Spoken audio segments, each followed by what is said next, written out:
build your own life, because if you're out here building somebody else's, when they leave, if they leave, you don't get custody of that.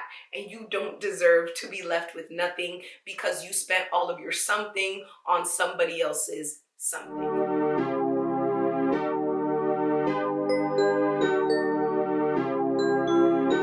Hey friend, welcome to my channel. And if you're returning, welcome back.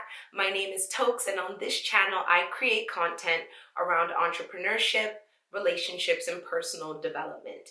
So this is part 2 of my Heartbreak series. Part 1 was all about the breakup story of my 8-year relationship. And part 2 is going to be about the importance of building your own life.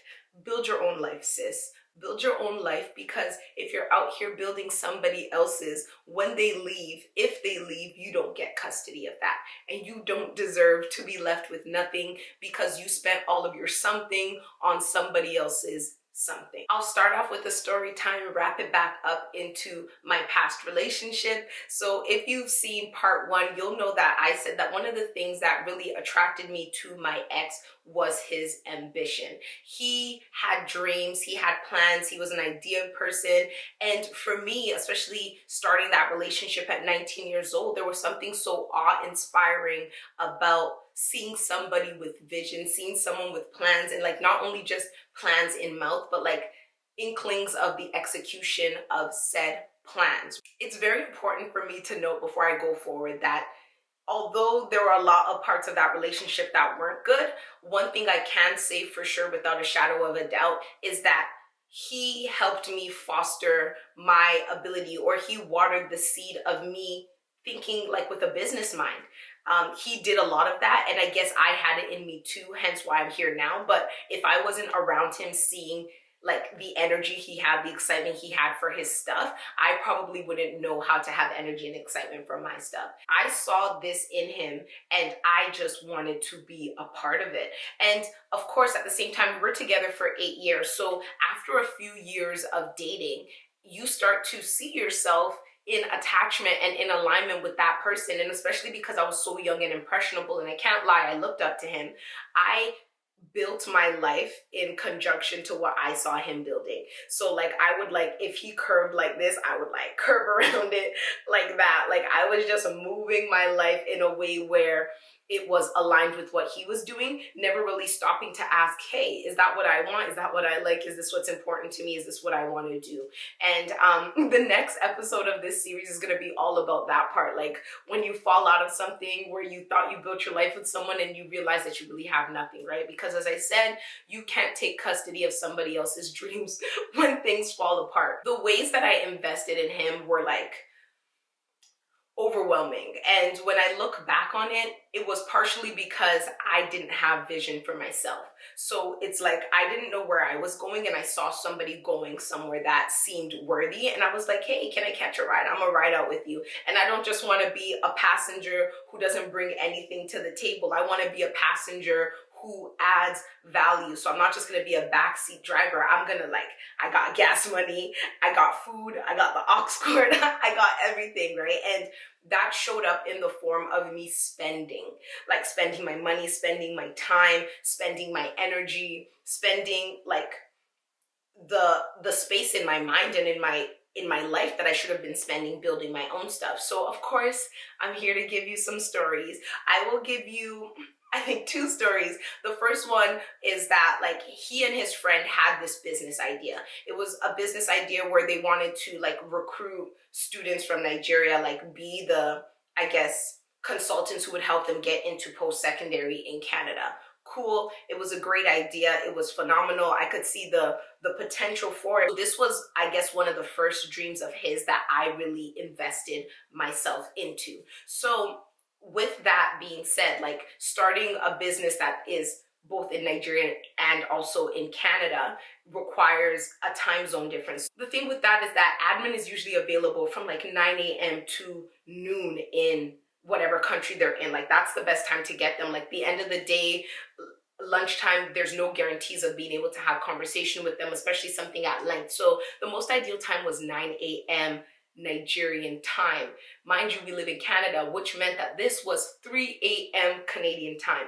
At the time, I wasn't working like a 9 to 5. I was working at a movie theater, which is like evening shifts, and then I was also like baking for a living. So they both had like 9 to 5 jobs that require them to be in the office like super early, sometimes get in at like 6. So me being the one trying to build with him, I was like, no problem. Like I could wake up at 3 a.m. every single day and call these schools for you. So I became that girl who woke up at 3 a.m. I probably did it for like 3 weeks or 4 weeks, where I would wake up at 3 a.m. and I would call these schools, introduce myself, introduce their business, talk to them about what they were doing, and try to set up meetings, get emails, and do all of that stuff. And there was a night where I didn't call. I was exhausted, and the alarm rang, and I don't even know if I turned it off. All I know is that it went off, and the next time I found myself waking up was probably like noon or something. So I remember on that day where I didn't make that call, and like they would give me the schools to call and the people to contact, right? So he texts me like, oh, did you call? And I'm like, no, I was so tired. And I remember him being like angry at the fact that I didn't make this call, when I'm not even cut into the business, by the way. Like, I'm not cut into the business. My hope is that if their business takes off and he's getting his cut, like, he'll break me off something, but there's no contract, there's nothing. I'm literally just, from the kindness of my heart and the smallness of my own dreams, doing this thing. The second instance was, oh my gosh, was it like 2015 or so? So 2015, I was like 23 years old. My ex had like a MacBook laptop. Mind you, I think it's important to say I didn't buy my first laptop until August of 2019, just to put things in perspective for you. Like, so 5 years or so later, his MacBook was getting slow. It was a little bit old. He also had like an iPad or two. It was just getting slow, and it was like he would complain about the fact that the MacBook was getting slow, and that it was making it hard for him to do a lot of the stuff he wanted to do with his businesses.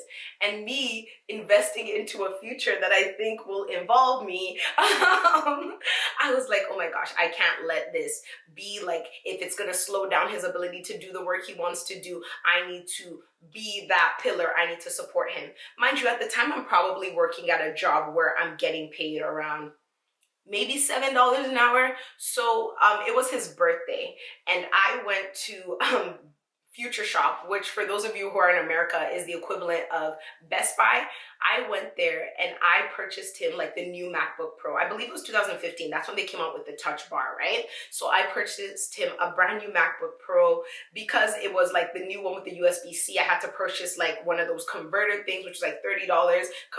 Purchased a 3-year Apple Care warranty, and also purchased a case for this guy.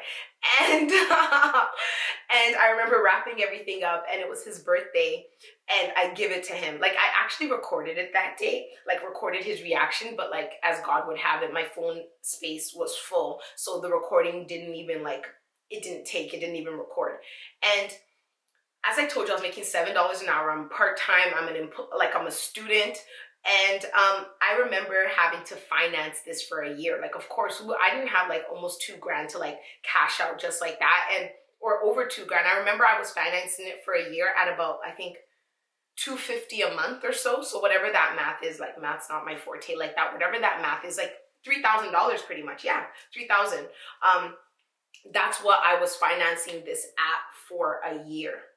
Like $250. Yeah, I'm pretty sure it was $250. So when I gave him this laptop, he screamed. He was like overjoyed, overwhelmed, and he was so happy. He thanked me. And then, like, now looking back, I'm like, he knew I didn't have a laptop. Partially because I was a desktop girl. Like, I hand wrote all my notes in uni, and I would like type up my essays on a desktop that I had. So it's not like I was like completely without, but it's still kind of wild to think that I didn't have a laptop ever until I was like 27 years old. So he had this brand new laptop, and also still had his old laptop and his iPads.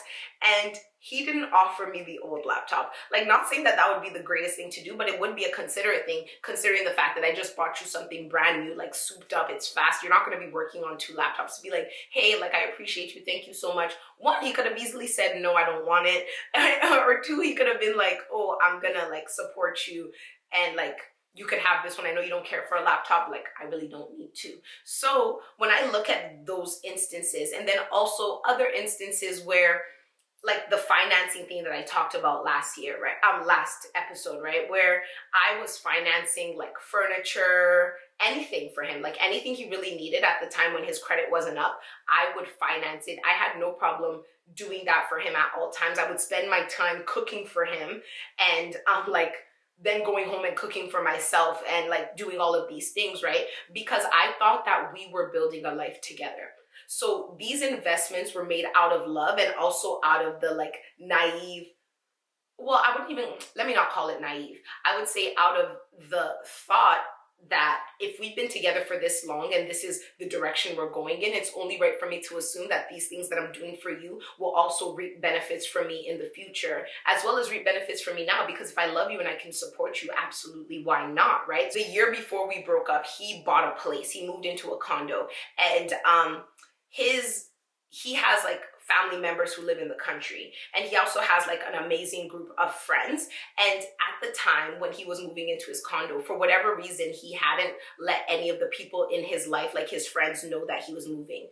So all the other times he had moved, there were people, his boys were always there to support him. They'd come through. Sometimes he wouldn't even need a U-Haul truck, because by the time all the guys and their cars come through, everything can get packed. They'll help him settle down everything. But this time when he had purchased his own place, he decided to keep a real incognito and not invite or inform any of his people that he had purchased a place. Therefore, they didn't know he needed to move.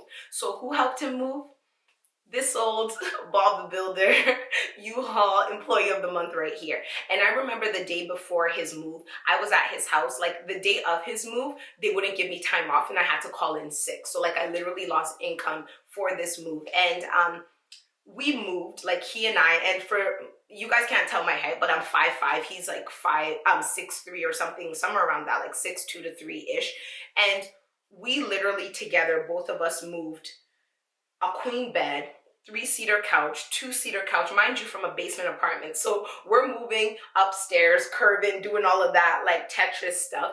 We moved a whole house worth of furniture, big screen TV, like all the appliances, everything. I helped him pack everything, and we moved all of this for like 4 hours. And at the end of it, I remember us getting to his new place. Like, so we packed and moved, and then it took us like another 2-3 hours to unload everything. It was like a 8 to 10 hour date, like truly speaking.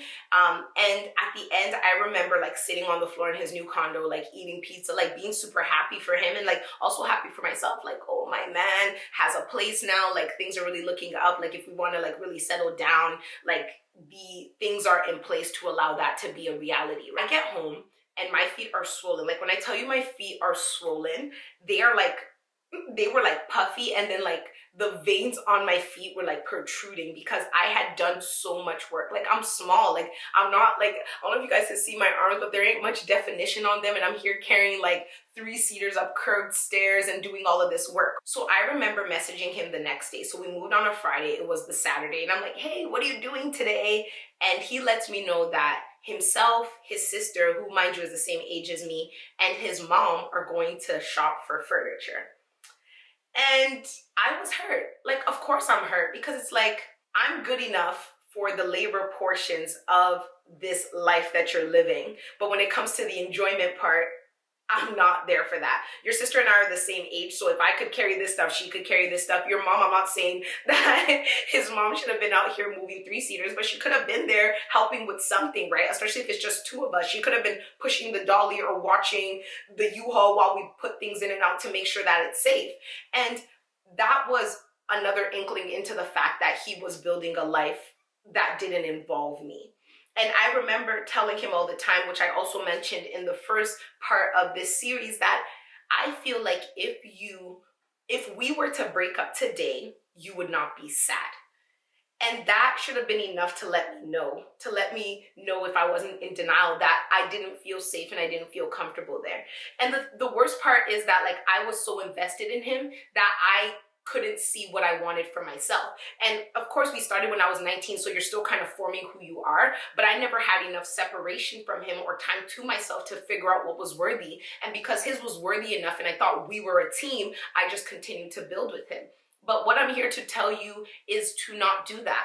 Like, I'm not saying don't love and don't support someone, because I'm a lover, I'm a supporter. It's inherently who I am and I will never stop. Like, I encountered someone who abused my goodness, and I also lacked boundaries in enforcing the level of goodness I should be able to give to people. But at the same time, there is something so important about knowing who you are for yourself.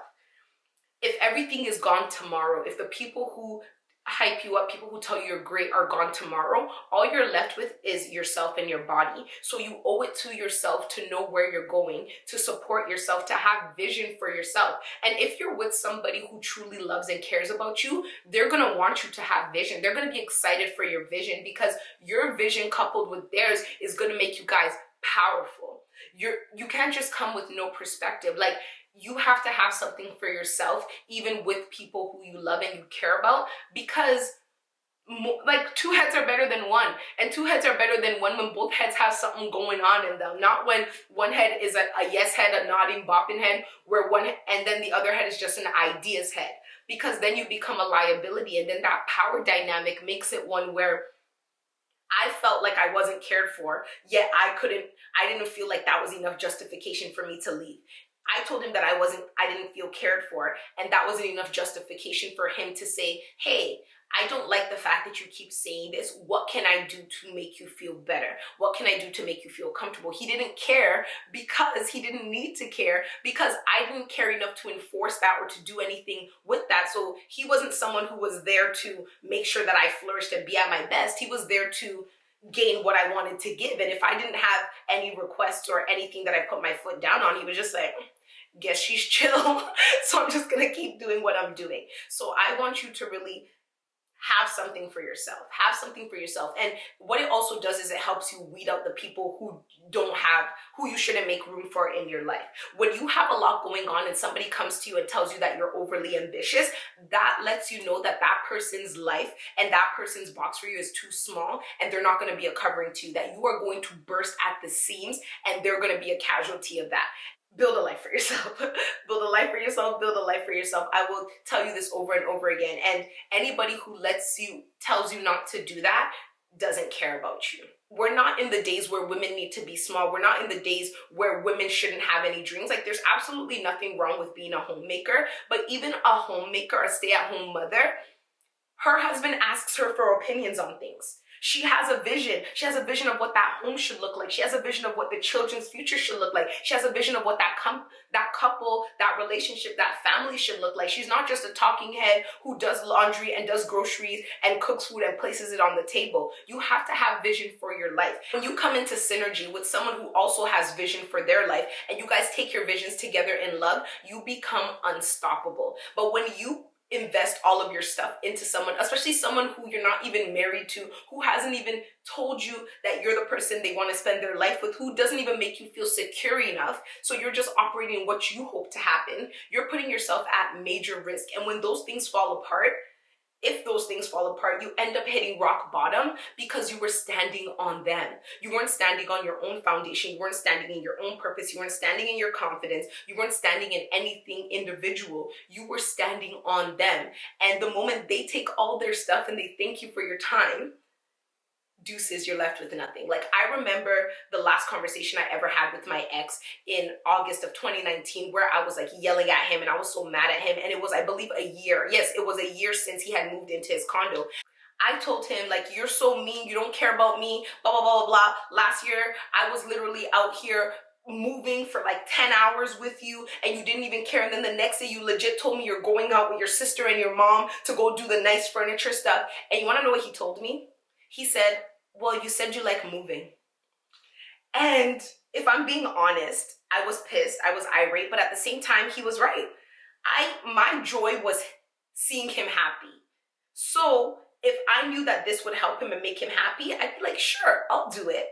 And I did it and I did it, and he didn't have the conscience for me that I didn't have for myself to be able to say, hey, this is too much. This is too much.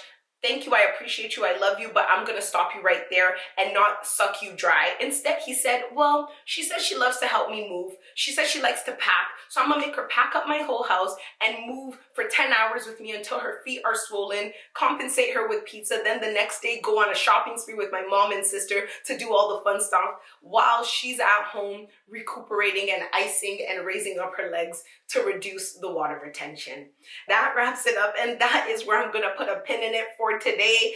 Make sure you have something for yourself, friend. I will not stop saying this. It's so important. So I want to hear your thoughts. I want to hear your comments. I want you to sound out in the comment section below. Let me know what your thoughts are. Let me know why it's important for you to have your own thing and why you don't just want to be out here living somebody else's dream for them. Like, this also works with like your parents, right? Like, I know I love my parents and there's a vision that they have for me, but they've already lived their life, and it becomes my responsibility to live my life from the vision that I have for myself. And you should do the same. So make sure you leave a comment, subscribe, hit the like button, and share this series with a friend. It's gonna help some people, and I can't wait to continue this next week, and I'll talk to you soon.